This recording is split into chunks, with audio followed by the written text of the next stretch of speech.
Bueno, una primera pregunta que en realidad es algo que surge de la exposición, es que vos has mencionado muy bien que en el esquema de Marcos hay primero un anuncio, luego la incomprensión y luego una catequesis. Eso se repite las 3 veces. Y puede ser que se repita también la curación, o sea que sería 4 entonces: anuncio, incomprensión, catequesis y curación.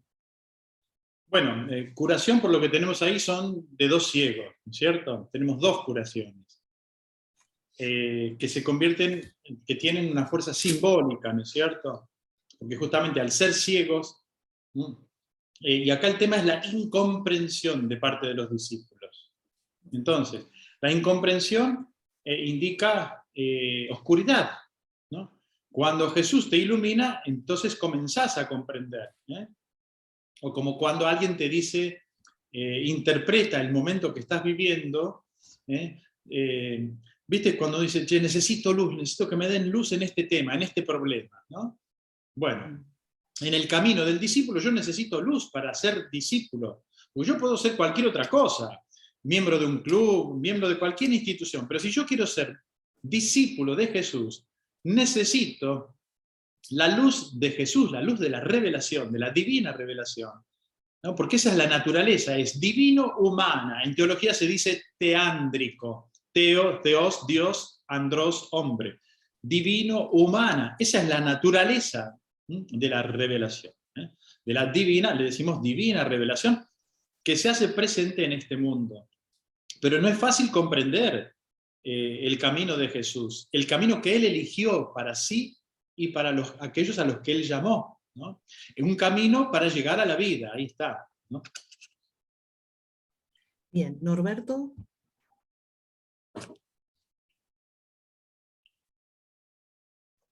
No Buen escucho. día a todos. Buen día, Buen día, padre, ¿cómo estás? Bien, gracias. Gusto verte. Primero te voy a referirme a los versículos 46 a 52 ¿De qué del capítulo? capítulo 10. Yo hago una suposición mía y después te transmito mi pregunta. El ciego que estaba junto al camino le gritaba, hijo de David, que lo curara. Que entiendo que en la opinión popular era el Mesías, el aspirante al trono de Jerusalén para aquel entonces, según muchas veces nos explicaste a nosotros. Sí. Con lo cual supongo que por temor a la represión de los mismos romanos lo harían querer callar al ciego, digamos, de alguna manera, Sí, ¿no? Porque sí, decía claro. el hijo de David, digamos. Sí, sí. Y el ciego le pedía que le tuviera misericordia. Y entonces, por otro lado, yo infiero que eso en el Antiguo Testamento solo se le dirige a Dios únicamente, esa misericordia. Entonces, vos nos explicás, Jesús en actitud de servidor, le dice, estás curado gracias a la fe, alcanzaste la salvación, y comenzó a ver. Mi pregunta, entonces para ser discípulo es necesario superar una ceguera y esta curación se la debo pedir a Jesús. Por supuesto. Así. Eso está bien interpretado. ¿Así? Sí, sí, sí, es correcto, es correcto. A ver, y es el Espíritu Santo, justamente. Ustedes tienen que pensar siempre, bueno, ustedes ya son todas personas formadas y con fe. Nosotros no creemos en un simple Dios, un simple monoteísmo. Nosotros creemos que Dios es Padre, Hijo y Espíritu Santo. Son 3 personas. Nuestra fe tiene su fundamento en 2 elementos claves, que son la Santísima Trinidad, esa es la verdadera imagen de Dios para el cristiano, y la resurrección de entre los muertos. Si no, como dice San Pablo, vana es nuestra predicación. Si no resucitó de entre los muertos, ¿qué estamos haciendo? Estamos perdiendo el tiempo. Entonces, nos podemos relacionar con cada una de las 3 divinas personas de un modo distinto. Y actúan las 3. Y el Espíritu Santo es el que actúa en nosotros, y como dice San Juan, nos lleva a la verdad completa. O sea, el camino del discípulo, podríamos decir con la Iglesia Oriental sobre todo, que es un camino de iluminación, para pasar de la ceguera a la visión. Y como vos decís, aquí utiliza la expresión hijo de David.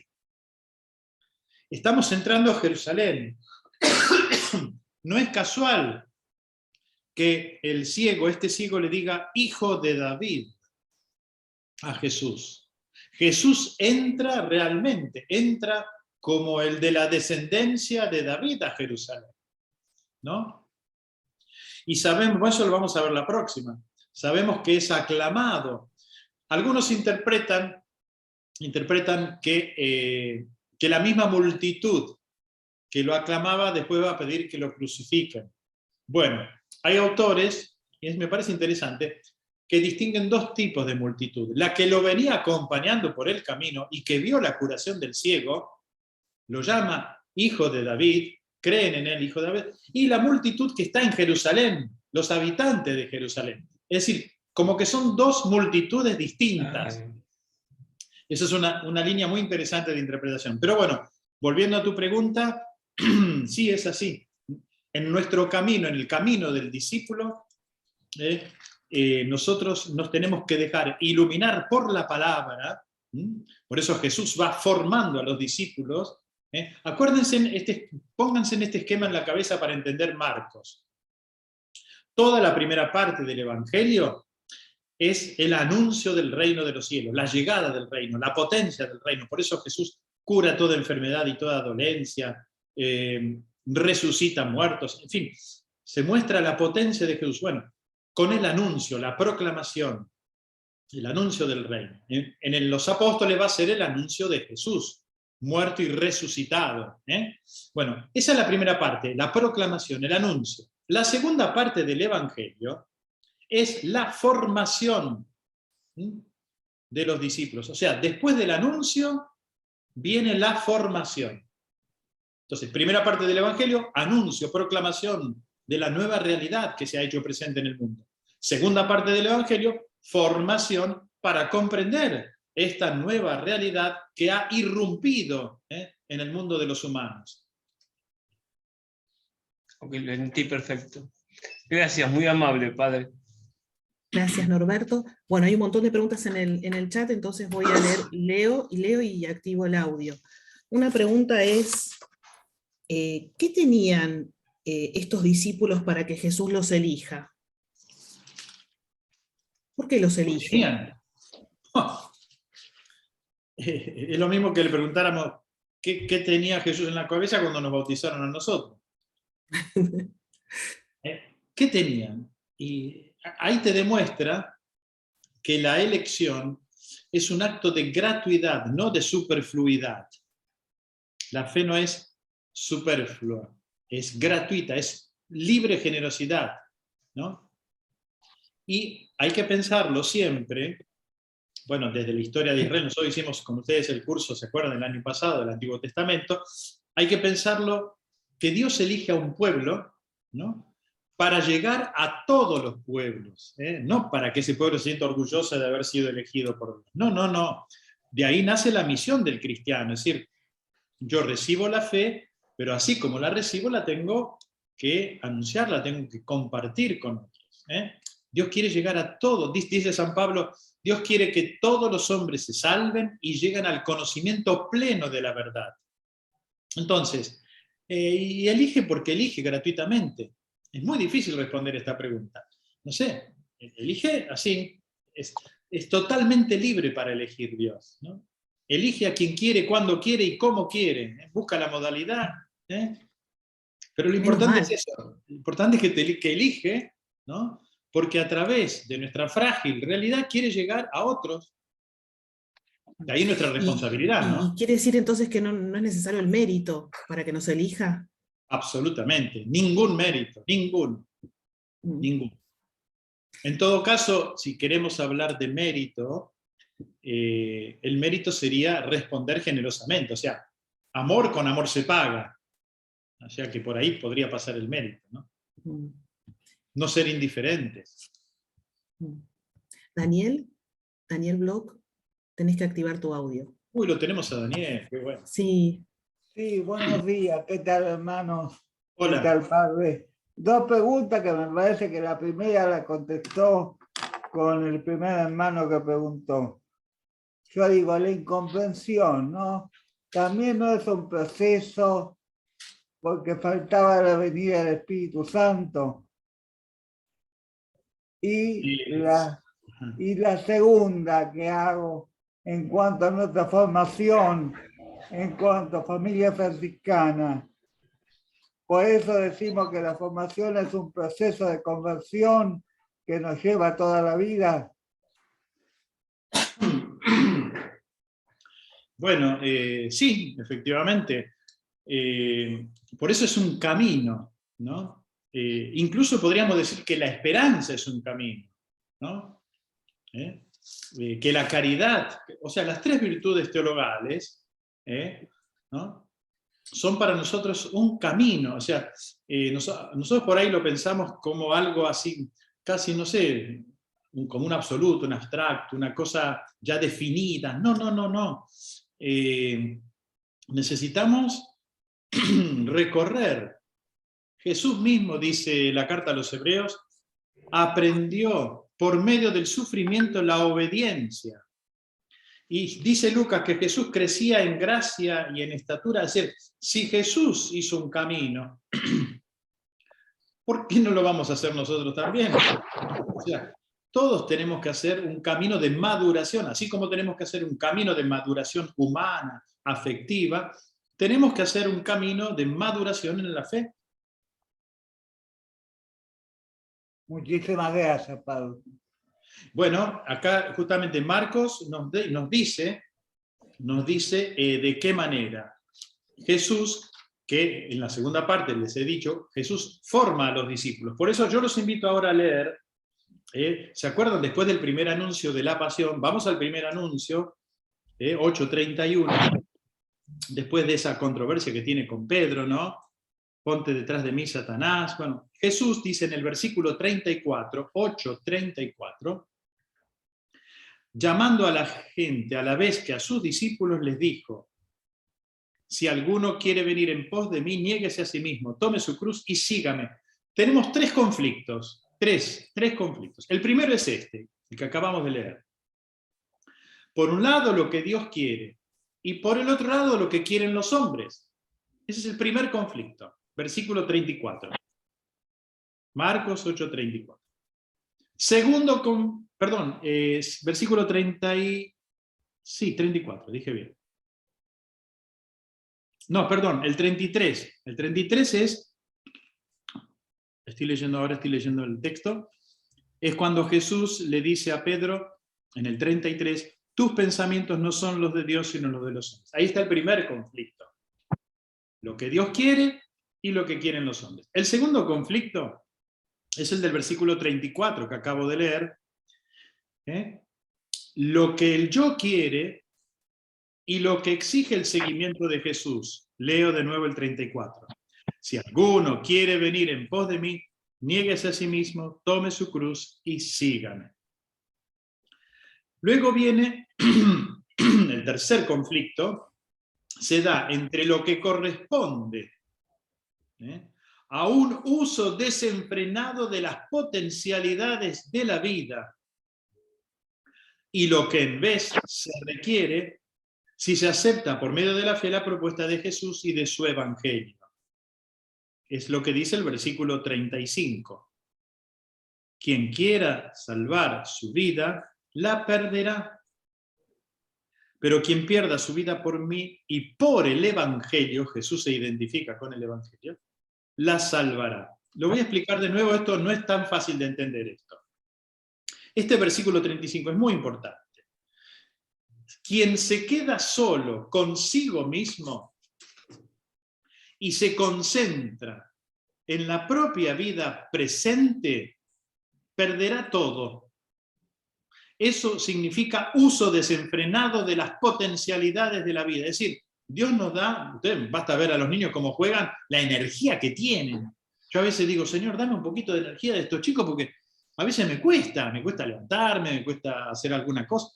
Digo, impresionante. Bueno, Dios nos regala el uso, es decir, nos regala las potencialidades de la vida, pero un uso desenfrenado. ¿Qué significa el uso desenfrenado? Y el pensar solo en uno mismo, ¿no? En la propia gloria. Eso es quedarse solo consigo mismo. Eso es concentrarse en la propia vida presente. Ese perderá todo. Hoy se habla mucho de autorreferencialidad, ¿no es cierto? De vivir centrado en uno mismo. Bueno, no es el camino que Jesús propone. Lo que Jesús propone es un camino de apertura, de descentralización. El que tiene que estar en el centro es Él, el creador, el redentor, el que sabe de qué va la cosa, ¿no? Entonces, este es el tercer conflicto, entonces, entre un uso desenfrenado de las potencialidades de la vida y lo que propone Jesús y su evangelio. Pero hay un cuarto conflicto, y es el versículo 38, Marcos 8, 38. ¿Qué dice? Porque quien se avergüence de mí y de mis palabras en esta generación adúltera y pecadora, también el Hijo del Hombre se avergonzará de él cuando venga en la gloria de su Padre con los santos ángeles. Se refiere a la segunda venida. Avergonzarnos hoy, en el presente, en esta generación, de las palabras de Jesús, o de Jesús mismo, ¿no? El cuarto conflicto es este: conformarse a los contemporáneos en la mentalidad corriente y mundana, olvidando lo que dice el mismo Marcos en el capítulo 13:31, cuando dice, el cielo y la tierra pasarán, pero mis palabras no pasarán.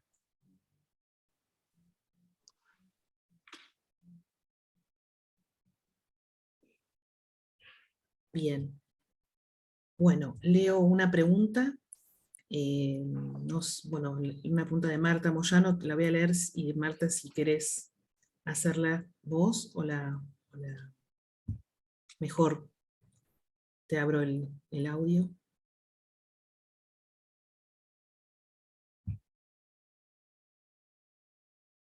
A ver ahí.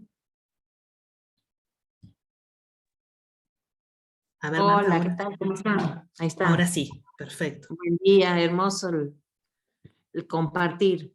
Sí, no, mi idea era relacionar un poco la catequesis que hace Jesús con la que tendríamos que hacer nosotros hoy en nuestros días, en esta generación. Y bueno, más o menos que nos puedan orientar, Fray, sobre las características que tendría que tener nuestra catequesis, ¿no? Basándonos en esta catequesis de Jesús. Los pasos, los tiempos, los temas, porque bueno, nos es difícil realizar esa catequesis hoy en día, ¿no? Esa era básicamente la pregunta. Perfecto, sí, estás diciendo una gran cosa. De hecho, el Papa Pablo VI, ustedes saben que la primera encíclica de un Papa es la así llamada encíclica programática, en la que el Papa dice hacia dónde va a llevar la Iglesia, hacia dónde va a ir. Un plan, tiene un plan. Los papas tienen un proyecto, un plan. Entonces, esa primera encíclica llamada Ecclesiam Suam, porque dice Dios amó a su iglesia, Ecclesiam Suam, son las primeras palabras en latín del documento. El Papa, que era un gran humanista, que tenía amigos incluso más allá de los límites de la Iglesia en toda Europa, en el mundo, San Pablo VI, en esa encíclica habla del diálogo, ¿no? Y la importancia, el diálogo, pensándolo, como vos me estabas manifestando, Marta, como para entrar en comunicación en el anuncio del Evangelio, ¿no? Hay que saber manejar muy bien las 4 características del diálogo, dice el Papa. La primera la claridad. Fíjense, estábamos hablando de iluminación, de luz, bueno, la claridad. Qué importante es ser claros cuando estamos dialogando, que la gente entienda y que nosotros nos hagamos entender, ¿no es cierto? Respetando incluso la cultura del quien nos está escuchando, ¿no? O la edad, en fin, todo un camino que hay que ir haciendo, acompañando a las personas, ¿no? Hoy se habla mucho de acompañamiento personalizado, bueno, no inventaron nada nuevo, es así. Cada uno de nosotros recorre un camino y necesitamos que nos acompañen a recorrer este camino, en este caso en el ámbito de la fe. La primera característica que dice el Papa es la claridad. La segunda característica es la mansedumbre. Bellísimo. Jesús que dice, yo soy manso, aprendan de mí, que soy manso y humilde de corazón. La mansedumbre o humildad, es decir, nadie se pone por encima del otro. Entonces el catequista no se pone por encima del catequizando, sino al servicio del catequizado. Entra en diálogo, trata de comprenderlo, no lo subestima. Y el diálogo entre dos personas, ninguno se pone por encima del otro, sino, digamos, hay una equidad, hay una, sí, a ver, es verdad que también en la educación, ¿cómo se llama? Hay un término que es cuando hay el eje, ¿cómo es? Hay un común decir, el que enseña tiene que saber algo como para enseñarlo al otro, ¿no? Hay un término, bueno, ya se me va a ocurrir. Pero volviendo al tema del diálogo, la segunda característica, mansedumbre, humildad. Si hay humildad entre los que dialogan, nos vamos a entender. Tercera característica del diálogo, la confianza. Si no hay confianza, el diálogo se bloquea, no avanza. Qué actual es lo que estoy diciendo, ¿no? Algunos que buscan diálogo, mienten, no quieren dialogar en el fondo, son estrategias políticas, otros que dicen, no quiero dialogar, porque saben que los quieren engañar, en fin, es todo un manoseo, no, por favor. El diálogo implica todo esto, claridad ante todo. No, es más lindo embarullar al otro. No, pará. ¿De qué color vamos a pintar esto? Verde, bueno, dijimos verde, ¿por qué lo pintaron de azul? ¿No? Claridad, dijimos, la primera característica. La segunda característica, mansedumbre, humildad. La verdad que ya aquí empezamos a patinar, porque la soberbia que tenemos y la soberbia que supula no nos permite avanzar en el diálogo, por favor. Entonces, humildad. Tercero, dijimos, confianza. ¿Cómo vamos a dialogar si no hay confianza? Si yo no confío en el otro. Y finalmente, dice el Papa Pablo VI, prudencia. Yo no puedo decir cualquier cosa en cualquier momento y de cualquier manera. No. La prudencia nos ilumina, justamente nos da esa capacidad para esperar el momento oportuno, la palabra oportuna, ¿no? Y esto se aplica en la catequesis. Y bueno, y es un camino que se hace. Y Marcos, en el Evangelio de Marcos, Jesús aparece justamente acompañando a los discípulos, formándolos, con mucha paciencia,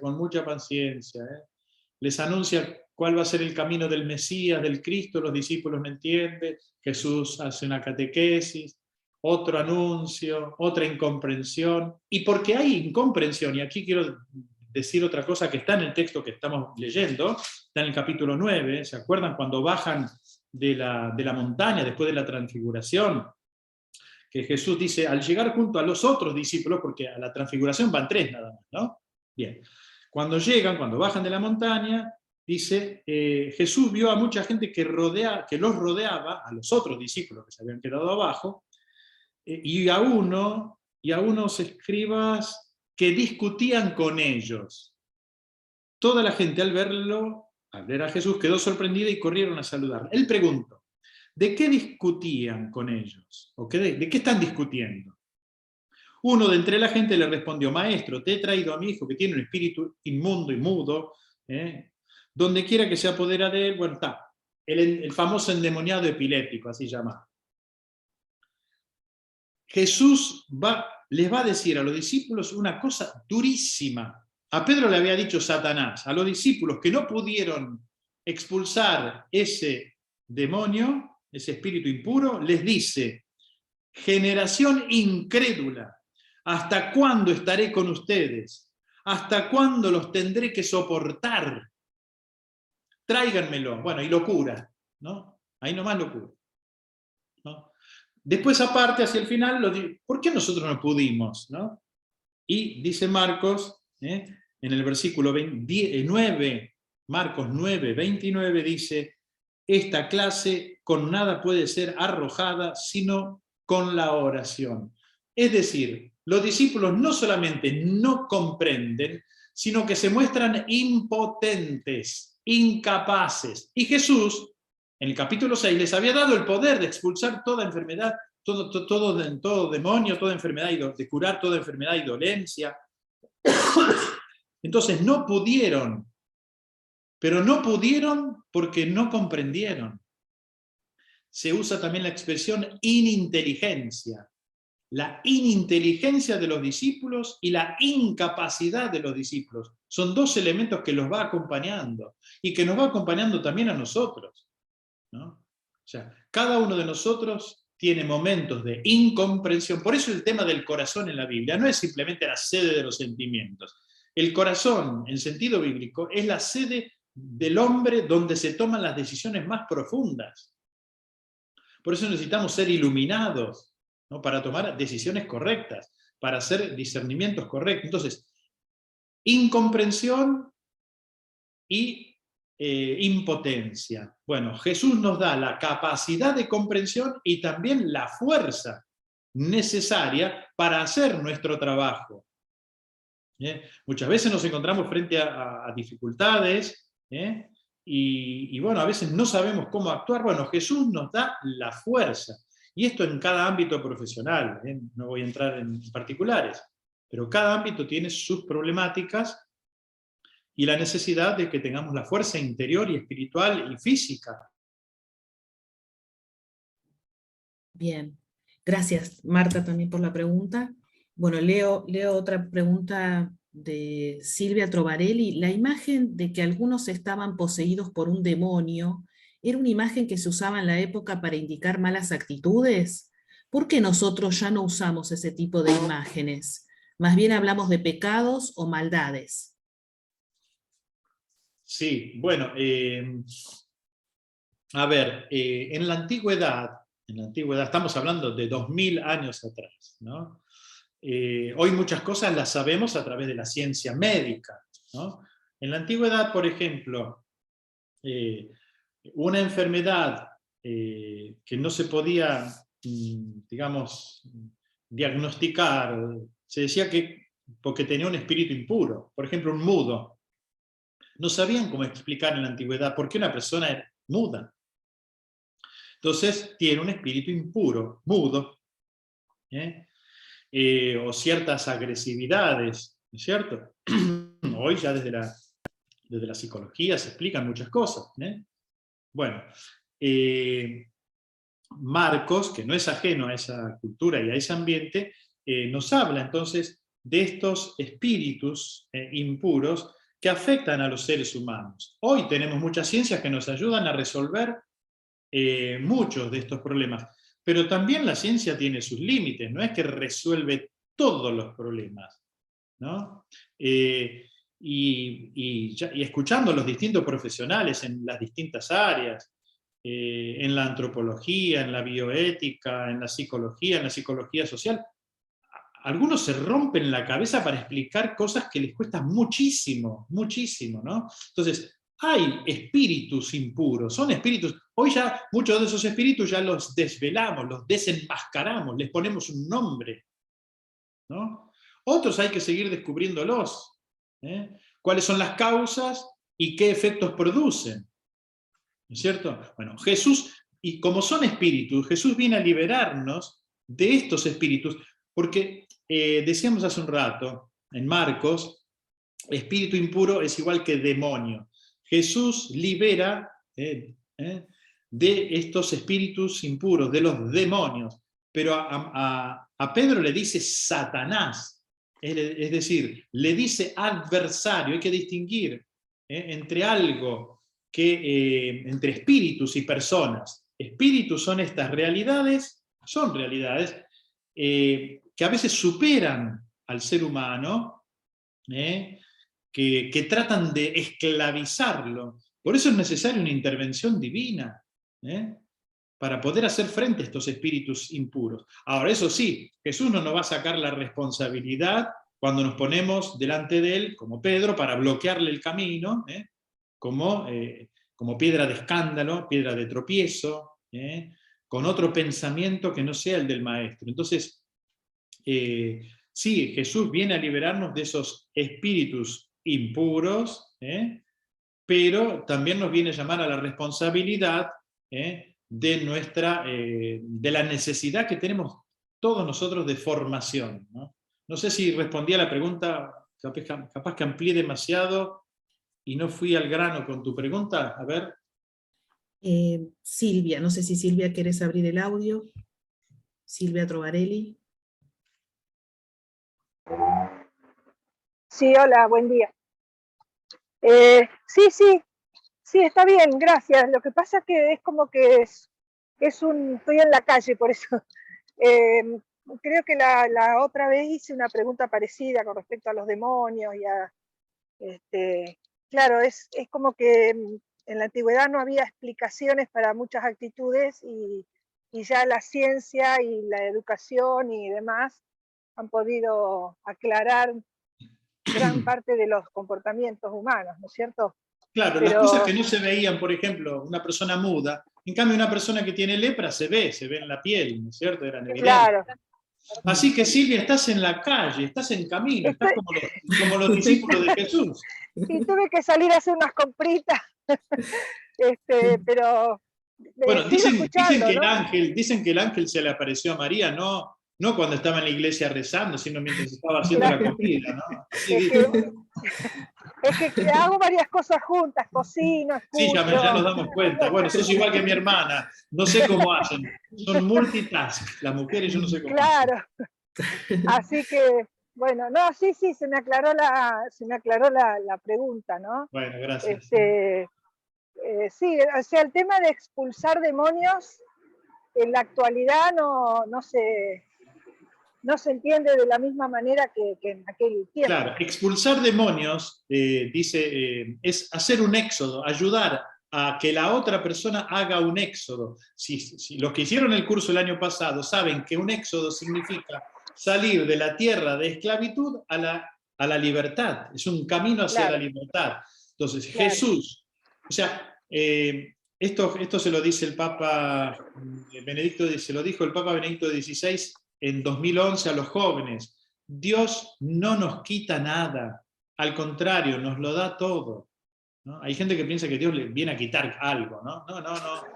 No tengan miedo. Está bien. Bueno, gracias, un abrazo a todos. Un abrazo. Gracias, Silvia. Paola. Bueno, buenos días, ¿cómo están? Bueno, mi pregunta es un poco que Dios en su mensaje nos dice que a partir de esta catequesis, que aceptemos un poco las dificultades que tengamos en nuestra vida.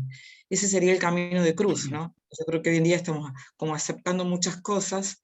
La pregunta sería, si Él quiere esa cruz para nosotros, ¿cómo sería que obraría los milagros en nosotros? Si nos presenta esas dificultades. Es bueno, como acá entra un tema... La santa indiferencia, digamos, ¿no? Como... No sé, yo no sé qué es la santa indiferencia. Aceptar, digamos, la dificultad con una santa... ¿no? Bueno, un poquito, sí. Mira, ni santa ni indiferencia, la verdad. Bueno, no sé, capaz que hay que necesitamos ubicarnos en qué contexto. No sé quién dijo esa frase, la santa indiferencia. La he escuchado en alguna oportunidad que habla. Yo también la he escuchado, pero nadie me la explicó todavía. Claro, bueno. Sí. Acá tocaste un tema muy importante, ¿no es cierto? El tema de la cruz, que está entre las condiciones para seguir a Jesús, ¿no? Dice, si alguno quiere venir en pos de mí, niéguese a sí mismo, tome su cruz y sígame. Ahora fíjate, acá la cruz está en relación al seguimiento de Jesús. Entonces, a ver, hay dos tipos de cruces, si querés decirlo de alguna manera. Una que nos viene a través de las enfermedades o de las dificultades de la vida. Y otras cruces que nos vienen de querer seguir a Jesús. Porque allí donde vos te plantás y decís, no, yo soy cristiano y yo defiendo estos valores, y vas a encontrar oposición, vas a encontrar la cruz, te guste o no te guste, porque no todo el mundo le gusta seguir el mismo camino. ¿Qué es eso de la donación de la propia vida? No, acá tenés que acaparar todo lo que más puedas. No seas tonto, te dicen, ¿no? Acá hay que meter la mano en la lata. No seas tonto. Todo el mundo mete la mano en la lata, ¿por qué no la vas a...? O sea, los criterios que nos vienen del Evangelio se oponen a esta generación adúltera y pecadora, como dijo Jesús hace 2000 años, ¿no? Es decir, la mentalidad mundana a la que se refiere mucho el Papa Francisco, ¿no? Una cosa es la mentalidad mundana y otra cosa es la mentalidad evangélica. Por eso no es fácil ser cristiano, no es fácil ser franciscano seglar. Pero sabemos nosotros que es el camino más seguro para llegar a la gloria, porque el punto de llegada, la finalidad, es la plenitud de vida. Lo otro te va a dejar vacío, te va a dejar fracasado. A mí me gusta mucho el tenis, ¿no? Y estaba viendo un resumen, no sé si pienso que algunos lo sabrá.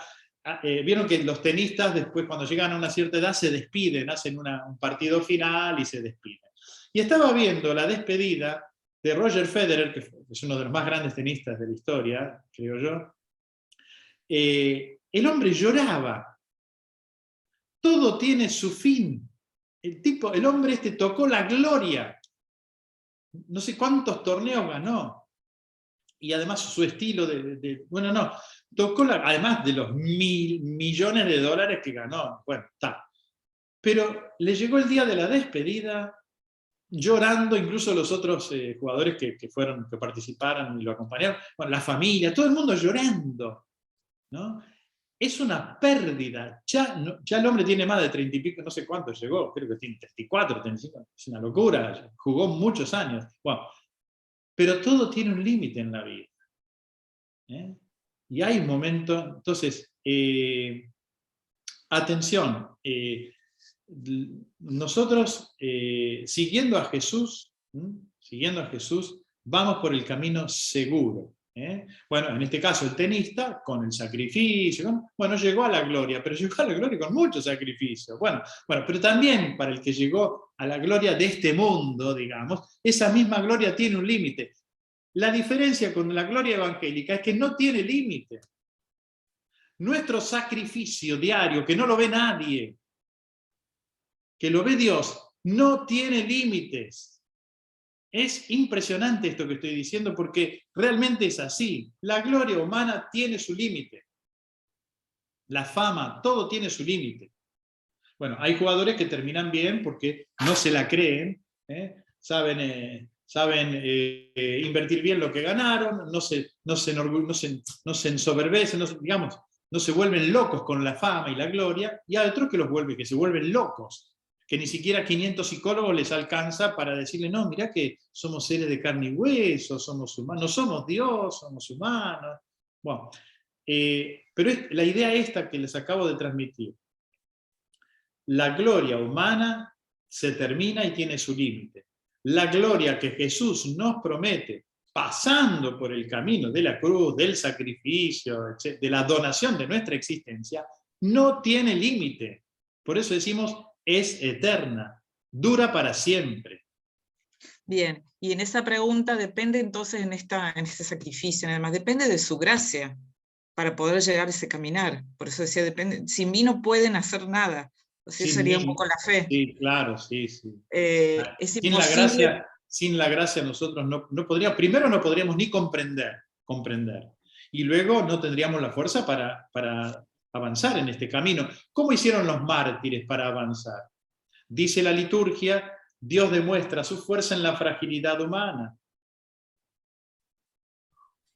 Bien, gracias, Paola.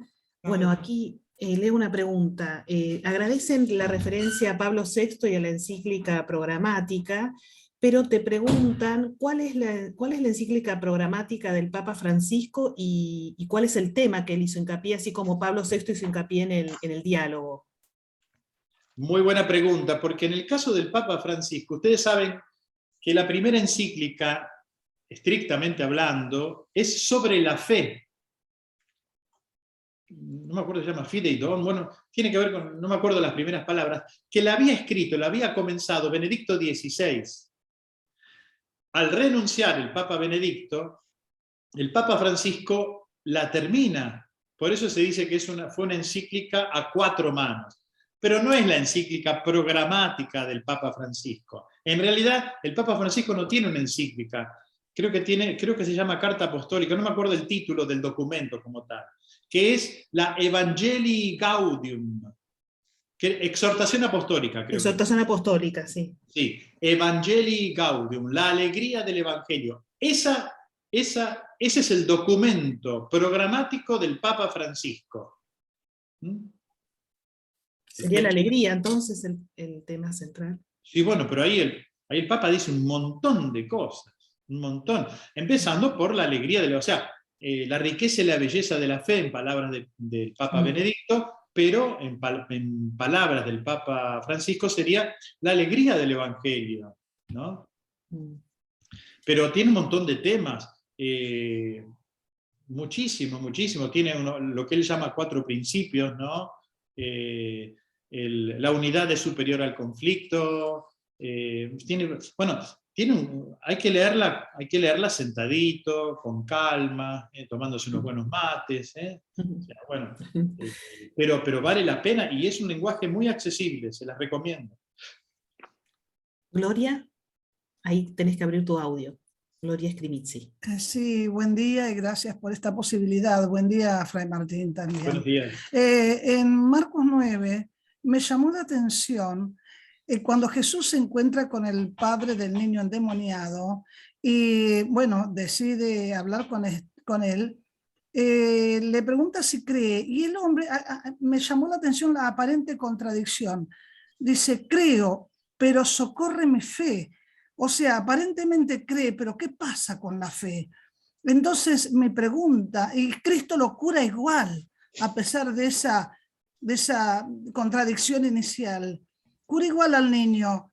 Me pregunto, ¿cómo trasladamos eso que a veces nos ocurre a nosotros en la vida cotidiana? Decimos que creemos, pero ¿cuán fuerte está nuestra fe? A veces tenemos una contradicción en estas afirmaciones. Esa es la pregunta, Padre. Sí. Bueno, por eso no se olviden nunca que este texto, el Evangelio de Marcos, estaba dirigido sobre todo a los que iban a ser bautizados, a los que estaban en un camino de fe para recibir el bautismo. Es decir, el hecho de que uno reciba el bautismo, de que crea primero y reciba el bautismo, no quiere decir que haya llegado a la fe completa, no. Digamos que el camino recién comienza, porque, bueno, es un camino de toda la vida. Vos mencionabas el capítulo 9 de Marcos, en ese diálogo que Jesús tiene con el padre del endemoniado epiléptico, ¿no? Cuando Jesús pregunta ¿qué le pasó? Le pregunta al padre, ¿cuánto tiempo hace que le viene sucediendo esto? El hombre le responde desde niño, y muchas veces lo ha arrojado al fuego y al agua para acabar con él. Y así que, si algo puedes, ayúdanos, compadécete de nosotros. Y Jesús le dijo, ¿qué es eso de si puedes? Todo es posible para quien cree. O sea, la pregunta nuestra tiene que ver con el poder de la fe. ¿La fe puede o no puede? ¿No? Y nosotros, sí, por un lado decimos creemos en Jesús, pero en el fondo, no puede. O no. Entonces, y aquí nace la desesperanza. La desesperanza nace en que nosotros pensamos que somos nosotros los que tenemos que poder. Si nosotros creyéramos que es Dios para el cual nada es imposible, que es Dios el que puede, ahí renacería la esperanza, ¿no? Entonces, la falta de esperanza es poner un límite a Dios, ¿no? Y, en fin, y un creérnosla, no sé qué cosa, ¿no? Es una falta de confianza, ¿no? Realmente, en que Dios sí puede, ¿no? Entonces, en ese sentido necesitamos una ayudita, necesitamos un empujón, como quien dice, para que realmente el Señor haga, dice, al instante gritó el padre del muchacho, creo, ayuda a mi poca fe. Y ahí Jesús entonces hace el milagro. O sea, Jesús necesita, para hacer el milagro, Jesús necesita de nuestra adhesión, de que nosotros confiemos en Él, de que Él realmente puede. Bueno, y siendo las 11:35, vamos a concluir acá la grabación y seguimos con aquellos que quieran quedarse un rato más, si quieren hacer alguna pregunta más. Así que bueno, aprovechamos para saludarlos. El próximo encuentro va a ser en octubre, el último sábado de octubre, el 29. 29 de octubre. Así que allí nos veremos, nos quedan dos encuentros más, estamos en la recta final. Lo que les voy a pedir es que no le aflojen. Si realmente quieren aprovechar el contenido de Marcos, ¿no? Hagan el esfuerzo hasta el final. O sea, terminamos en noviembre, por favor. Aprovecho, No Martín, para los que sí. preguntan que no han recibido las grabaciones anteriores, ahí puse el mail para que nos pidan por mail, porque a veces cuando mandamos muchos mails vienen rebotados. Curso bíblico fraymartin@gmail es para pedir las grabaciones anteriores. Perfecto.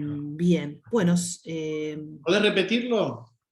Curso bíblico fraymartin, todo seguido, @gmail.com. Está ahí pegado en el chat.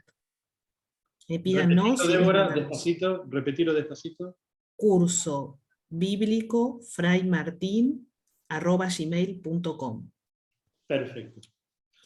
Bueno. Diony. Pero cerramos. Perdón, sí. Cerramos.